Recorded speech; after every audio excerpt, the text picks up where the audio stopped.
பூரா இருக்கோம்னு சொல்லி ஒரு அடையாளமா இருக்கும். நம்ம யாரையும் உருவாக்கவும் மாட்டோம், உருவாகிறவனும் உருவாக விடவும் மாட்டோம்.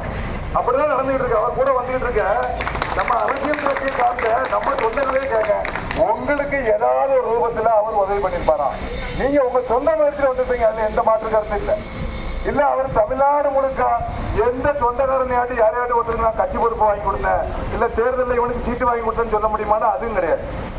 எல்லா இடத்துலயும் மறுக்கப்பட்டு இருக்கோம். அப்பமெல்லாம் அளிக்காதவர் இன்னைக்கு கூட்டணி கட்சிக்காண்டி பாடுபட இங்க வர வேண்டிய காரணம் என்ன? நான் என்ன கேட்கிறேன், இவரு இந்த கூட்டணியை கேட்டா அவங்களுக்கு 2 பேர் இருந்திருக்காங்க, அந்த கூட்டணியை கேட்டா ஒரு இப்பதான் மாநிலத்தோட தலைவர் இருந்தார் நம்ம சொந்தக்காரர், அவர் தேர்தல் வந்தோட கொடுக்கலாம். ஒருத்தர் கோயிலை காப்பாற்றதான் கட்சி வச்சிருக்கோம்ங்க, ஆனா பூஜாரியை விட்டா கண்டுக்கிட மாட்டாங்க. கோயில தண்ணி அடிக்கான்னு சொன்னவனை விட்டாலும் கண்டுக்கிட மாட்டாங்க. கேட்டா நாங்க கோயிலை காப்பாற்றதான் கட்சி வச்சிருக்கோம்ங்க. இப்ப இவனும் சேர்ந்து நம்ம இவன் கல்லனா அவன் கல்லனான்னு பாக்குறதுக்கு நாங்களே ஒரு பலமா காட்டுவோம்ப்பா. எங்க பலத்தை நாங்க காட்டிக்கிட்டு அதுக்கப்புறம் நாங்க யாரை கொண்டு வரணும்னு நாங்க முடிவு கொண்டு வந்தா அந்த தேர்தல். இந்த தேர்தல் நம்ம ஒற்றுமையை காட்டுறதுக்கான தேர்தல் தான். இதுல இவங்க பணத்தை கொடுத்து அதை கொடுத்து மயக்கிடலாம்னா அதெல்லாம் காலம் மலையேறி போச்சு.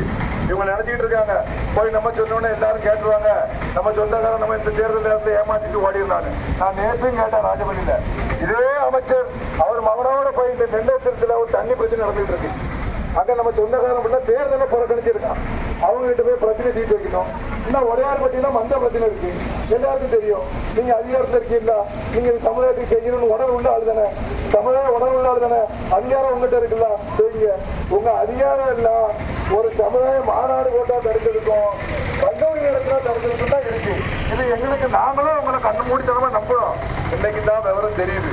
இப்படி இந்த மக்களை முட்டாளாக்காதீங்க. நம்ம இன்னும் ஏமாறக்கூடிய சூழ்நிலை இல்லை. இவங்களோட பேச்சு எல்லாம் உங்களுக்கு தேர்தல் வரைக்கும் தான். தேர்தல் முடிஞ்சுன்னா நீங்க போனா நீ யாருன்னு கேட்பாங்க. நல்லா புரிஞ்சுக்கிடுங்க. நீங்க யாரும் இது வரைக்கும் வலிக்கல, அடிச்சு ரோட்ல கிடந்து நம்ம போராடல ஏன்னு கேட்க ஆள் இல்ல. இன்னைக்கு எங்க இருந்து வந்தாரு, அதிகாரத்துல இருக்கும்ட்டு. இந்த அதிகாரம் செல்லுபடி ஆகாது. 2 கூட்டணி கட்சி நம்மளை கண்டு பயந்துட்டு இருக்கான். நம்ம யாரை கண்டு பயப்பட வேண்டாம். நம்ம எவங்கிட்டையும் பணம் வாங்கிட்டு போறோம் கிடையாது. மானம் பெருசுன்னு வாழக்கூடிய சமுதாயம்.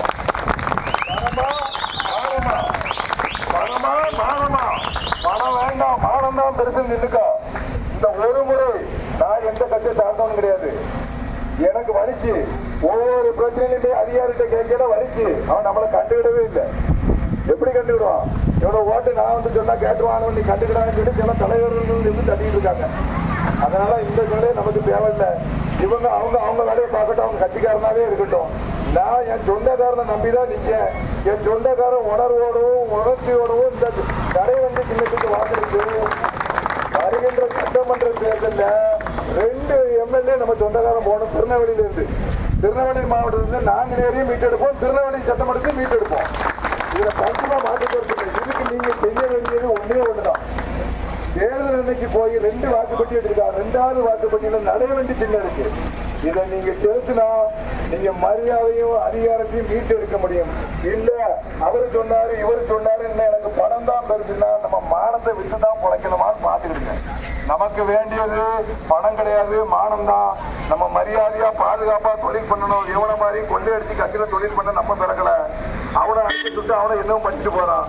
நமக்கு ஒரே குறிக்கோள், இந்த பாராளுமன்ற தேர்தலில் நடைவண்டி சின்னத்துக்கு வாக்களித்து இந்த சத்திரத்துல எவ்வளவோ நான் உணர்வோடு இருக்கேன், எவ்வளவோ நான் சமுதாய உணர்வோடு இருக்கேன், நான் உண்மையிலே இந்த இடத்துக்கு பிறந்தவன் தான் எவ்வளவோ நிரூபிக்காங்கிறது நான் இந்த தேர்தலை பார்க்கத்தான் போறேன்.